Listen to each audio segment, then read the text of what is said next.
Marami kasi nagtatanong kung ano-ano yung mga susunod na mga puppies namin dito sa Supero. Sa ngayon, wala na po tayong tuta. Napaka-smooth po ng lahat ng transactions natin. Yung mga susunod na breeding natin, nakita nyo naman, merong Kangal na babae na dinala dito sa Supero at ang pangalan niya ay si Ashmira. Si Ashmira na yata ang pinakamalaking babaeng Kangal na nakita ko sa tanan ng buhay ko. Talagang exceptional yung kanyang height, yung kanyang body, at yung kanyang temperament. Kung hindi ka rin naman naghahanap ng aso na sobrang matapang, talagang ito, napakabait. At siya ay isang confident na babae. Ang pinili ng owner ni Ashmira ay si Lakan. Wala po sa akin yung choice ng stud. Ang mamimili talaga niyan ay yung owner ng babae. At nung unang pagkikita nga nila ay dialogue ko ay tingnan nga natin kung sino mas malaki kasi talaga naman, malaki naman talaga si Ashmira. Kaya excited ako na mapagtabi silang dalawa. Turn out na si Lakan at si Ashmira, pag pinagtabi mo, si Lakan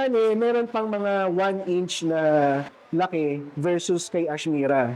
Pero sa lapad, iba kasi yung structure ni Ashmira, iba yung structure ni Lakan. Si Lakan is may shape siya na paliit dito sa belly part. Si Ashmira naman ay straight, no? Mas malapad yung katawan ni Ashmira. Then si Lakan ay mas matangkad kay Ashmira. Okay?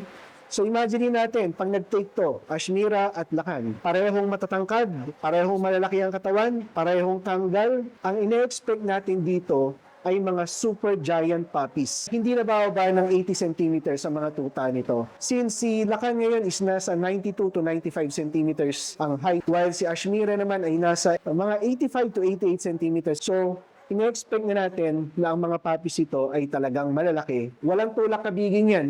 So, kinuha na si Ashmira, umuwi na siya. Bibilang tayo ng 2 months from now.